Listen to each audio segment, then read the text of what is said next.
And like in shooting, the ball should have a backspin to it. This is accomplished by following through on every pass.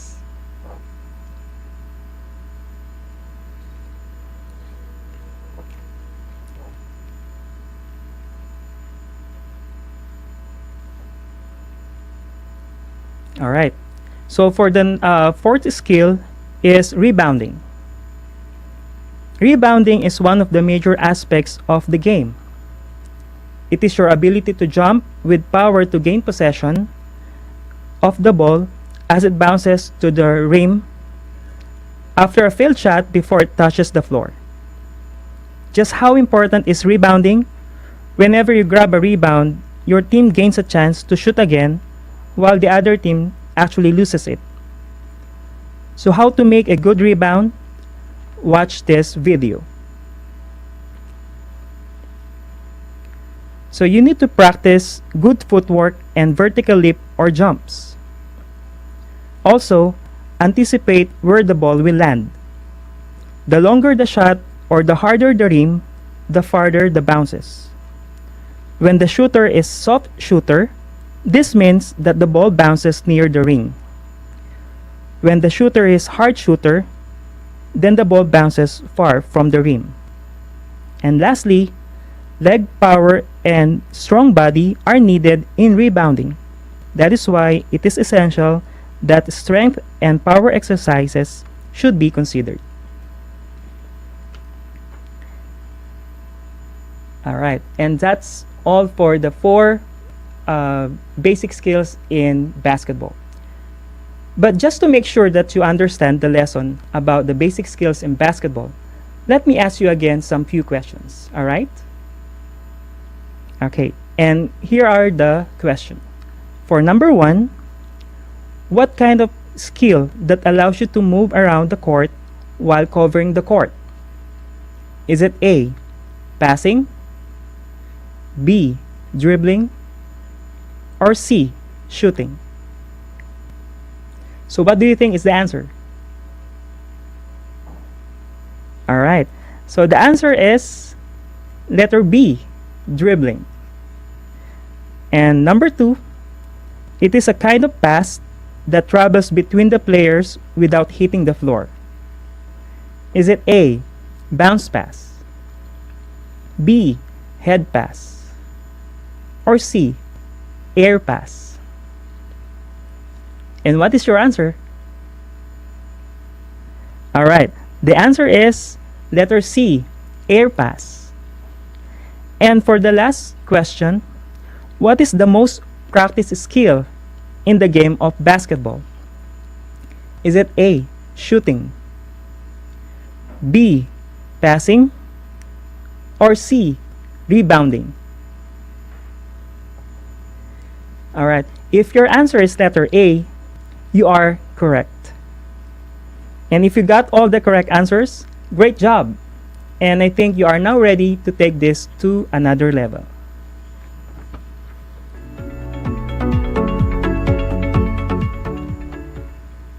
And since we know about the basic skills in basketball, it is time for you to do it with your family members. Please get your activity sheets and answer and do the activities 1 and 2. And if you don't have your activity sheets, you may use your pen and paper and write down your activity. And here are your activities. For activity number 1, or the skill refinement, with your family members, make a video clip doing the basic skills in basketball. Just make sure before starting the activity, you must be in a proper attire. You have done warm-up exercises and followed safety precautions. And for activity number 2, check your understanding. So you just need to write down the emotional, mental, social, and physical benefits of basketball. And please submit your activities to your respective MAPE teachers. And just to wrap up with all our discussion for this episode, we discussed the background and basic skills in basketball. For the basic skills, we have the shooting, dribbling, passing, and rebounding. And our next PE episode will be on Thursday, February 18, 2021. And our topic is the basic background and basic skills in baseball. Only here on RTV Tarlac, Channel 26, simulcast over DZTC 828, Radyo Pilipino, Tarlac. And for you to be updated with all our broadcasts, kindly like and share our Facebook page, which is RTV Tarlac, Channel 26. And if you have some questions regarding with our discussion a while ago, you may contact me at 0928-389-8393. And don't hesitate to shoot a PM or personal message on my Facebook account, alright? I hope you learned a lot today. And once again, this is your PE teacher broadcaster, Jeffrey C. De Jesus from Tarlac National High School. Take care and God bless. Until next time.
Tuwing sasapit ang alas 5 ng hapon, parangalan natin ang ating mga kababayan na nasa unahan laban sa COVID-19.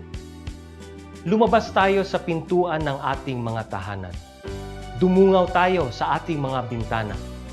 At atin silang bigyan ng masigabong palakpakan. Gumawa tayo ng ingay, ipagbunyi ang ating frontliners, at ipahayag ang ating walang hanggang suporta sa kanilang kabayanihan. Gusto ko lang pong i-take itong opportunity ito para magpasalamat sa lahat ng mga doktor at nurses, especially yung mga nag-alaga po sa akin, sa buong Asian Hospital, at sa lahat po ng ating frontliners. Umawit tayo at sumayaw at ipakita ang ating talento bilang pagsaludo sa mga bayaning nasa unahan. Talunin natin ang COVID-19. Sama-sama nating pagalingin ang ating inang bayan. Kaya natin to. We heal as one.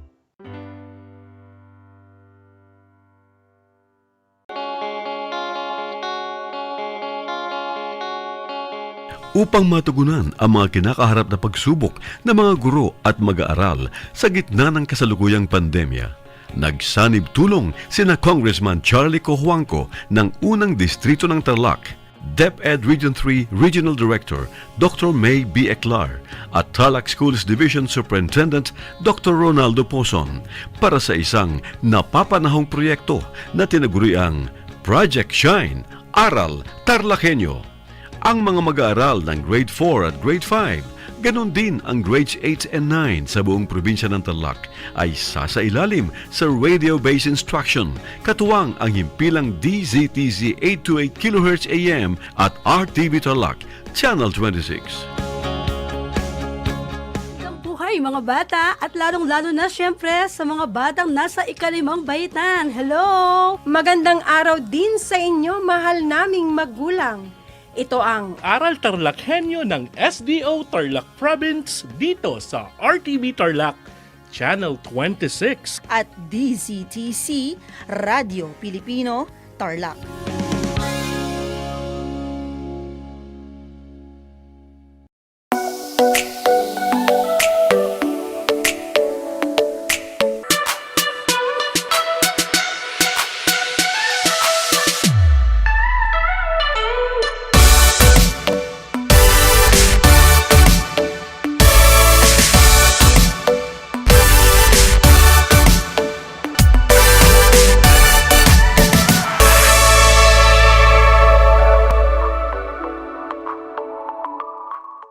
Congratulations RTV Channel 26 of Tarlac with this very successful launching of this project for us DEPED and for you. So congratulations, God bless you, more project to come and more coverage for us for the noble cause of education. Thank you to all our sponsors. God bless you all.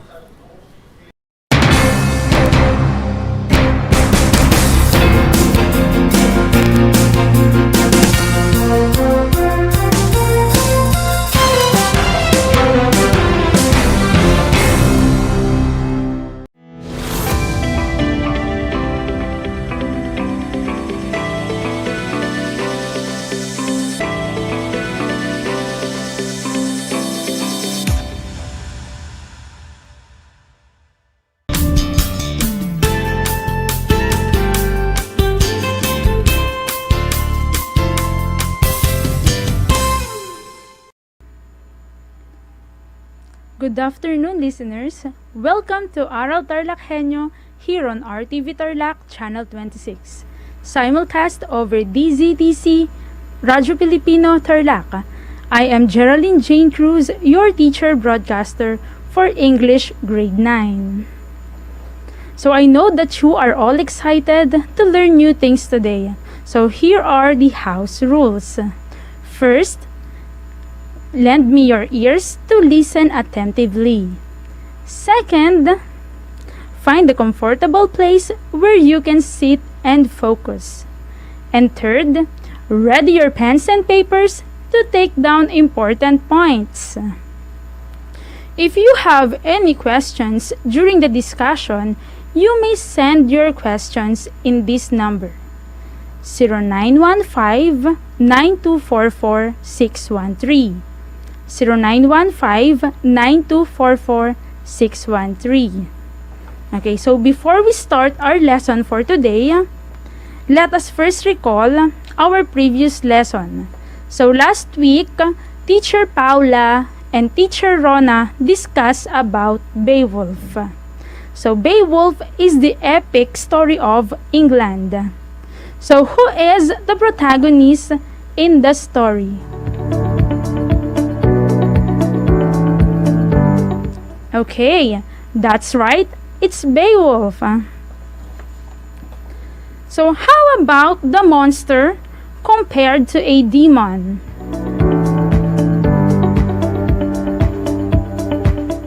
Okay, very good. It's Grendel. And my last question, who killed Beowulf?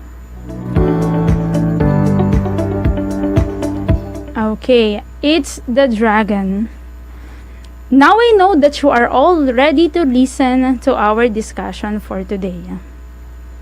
So today we're going to tackle about making connections. So I know that you are all familiar with this one because this is just a review on our Milk 1. Okay, so Keen and Zimmerman concluded that students learn better when they are making different connections to the text. So the three connections are, we have the text-to-self connection, the text-to-text connections, and the text-to-world connection. And of course, students, let us talk about the text-to-self connection first. So text-to-self connections are actually personal connections that you make between yourself and the selection you are dealing with. Your previous experiences, your emotions, or opinions may be similar to the ones present in the material. Have you ever related yourself to the text?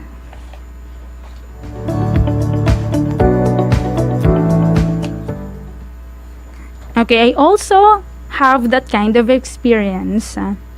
When you can relate your experiences to the character of King Arthur in the King Arthur and His Knights of the Round Table by Roger Lancelin Green is an example of text-to-self connection.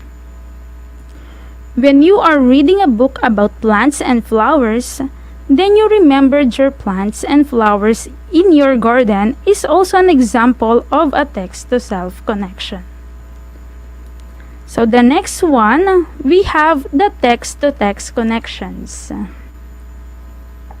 Text-to-text connections are connections where you relate one material to another that you have read or already come across.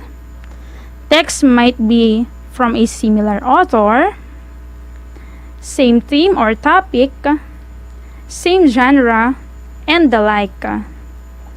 So when you compare the stories written by William Shakespeare to each other, that is an example of text-to-text connection. How you can remember the similarity of the ideas in the Jungle Book by Rudyard Kipling, the protagonist in this story is a young man who grew with animals in the forest. Okay, and Tarzan by Edgar Rice Burroughs is an example of a text-to-text connection. If you can still remember Tarzan, Tarzan also grew in the forest with the apes. Okay, so the last one is the text-to-world connection. Okay, text-to-world connections are the larger connections that a reader brings to a reading situation, including our perception of the world, which might vary since we have various sources of learning things. Beyond personal experience, like we have television, radio, magazines, articles, movies, and so on. Since we already have those sources of information, it makes it easier to connect the text to the world. Okay, so example of the text-to-world connection, you are reading an article about global warming and scarcity of rainforest in the world. Then you suddenly remember the incident happened in the Amazon rainforest that was set on fire and killed plants and animal species. Okay, so that is an example of a text-to-world connection. Okay, so it is easy to make connection between yourself, okay, from the other text or from another text that you have read and to the world, a real life situation, okay? How you relate yourself to the characters of Harry Potter when you can relate to the character of Hermione or even Harry Potter, that is an example of a text-to-self connection, okay? The way you compare the novels written by Nicholas Sparks, for example, the novel of A Walk to Remember and The Long Ride is an example of a text-to-text connection. Okay, so relating real-life issues and scenarios to things read from a selection is a text-to-world connection. Okay, so remember that when you make connection to the text, you will understand and learn more about the topic. So let us repeat. First, we have the text to self connection. You are relating the text to yourself. Then the second one, we have the text to text connection. You are relating the text to the other books. And the third one is the text to world connection. You are relating the text to the real world scenario. Okay.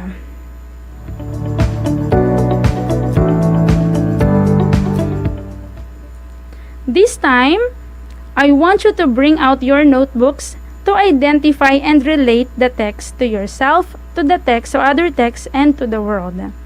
I am going to read a literary text or an article, then identify if you can relate it to yourself, to other texts, or to the world by the use of the guide flash on your screen. Write your answers in your notebook. So when you are connecting to the text to yourself, you may use this sentence. This reminds me of a time. Then you may continue what experiences you have encountered. Then in text-to-text connection, this reminds me of another book. You may write the title of the book and how is it related to the text.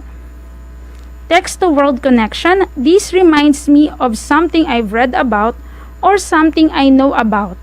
Okay, it can be in your community, it can be in our country, even outside the country, the world, real life scenarios. Okay, game? Okay, so here we go. So the first text is taken from the poem of Elizabeth Barrett Browning, entitled How Do I Love Thee?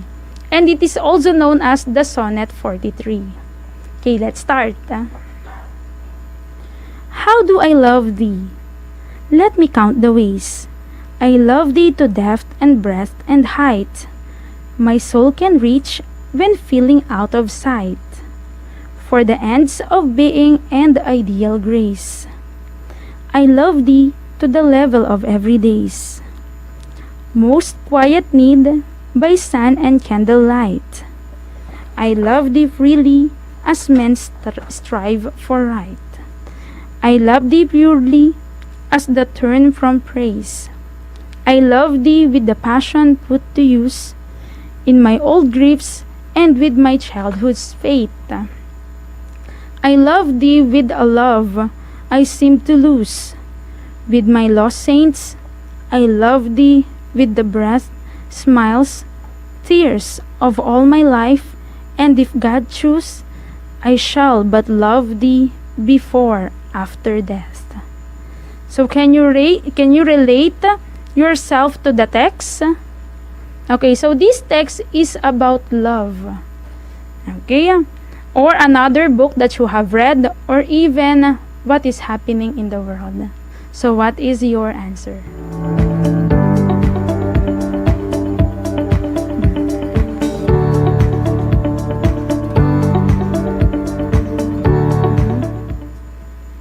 I guess you are ready for the next one. Okay. So the next text is taken from my favorite book. Okay, yeah. So it is written by Paulo Coelho and the title is The Alchemist. Okay, this story is about the secret of happiness. Okay, so let's identify where you can relate to this text. Okay, yeah. Ready?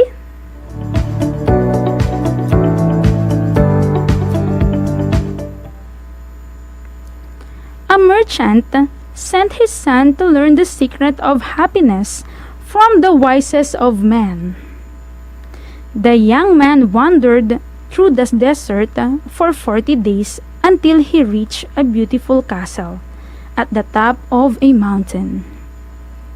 There lived the wise man that the young man was looking for. However, instead of finding a holy man, our hero entered a room and saw a great deal of activity. Merchants coming and going, people chatting in the corners, a small orchestra playing sweet melodies, and there was a table laden with the most delectable dishes of that part of the world. The wise man talked to everybody, and the young man had to wait for 2 hours until it was time for his audience. With considerable patience, he listened attentively to the reason of the boy's visit, but told him that at that moment he did not have the time to explain to him the secret of happiness.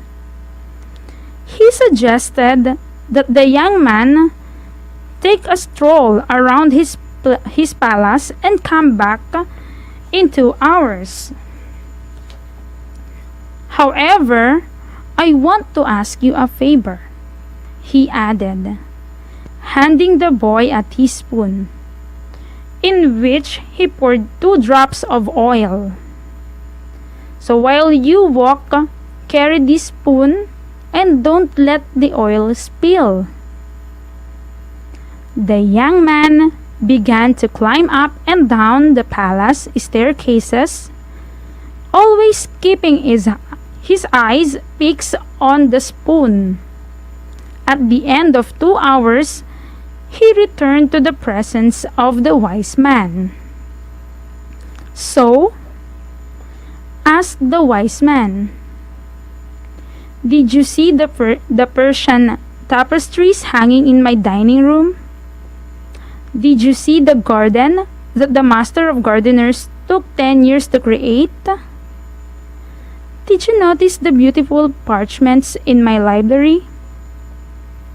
Embarrassed, the young man confessed that he had seen nothing.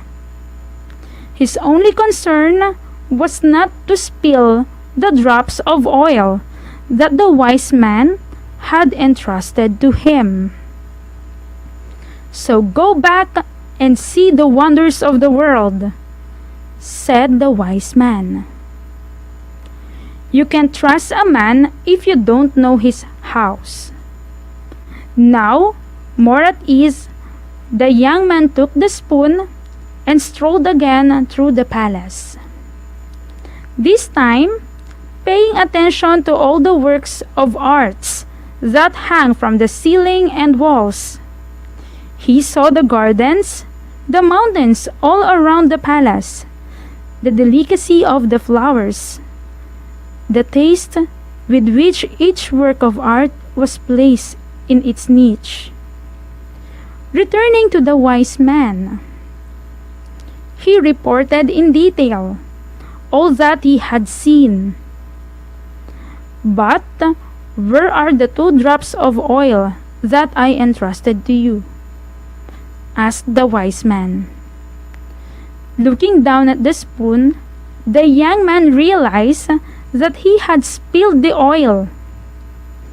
"Well, that is the only advice I have to give you," said the wise man of wise men. "The secret of happiness lies in looking at the wonders of the world and never forgetting the 2 drops of oil in the spoon." Can we appreciate the beauty that surrounds us while staying focused on what is important? So write your answer in your notebook.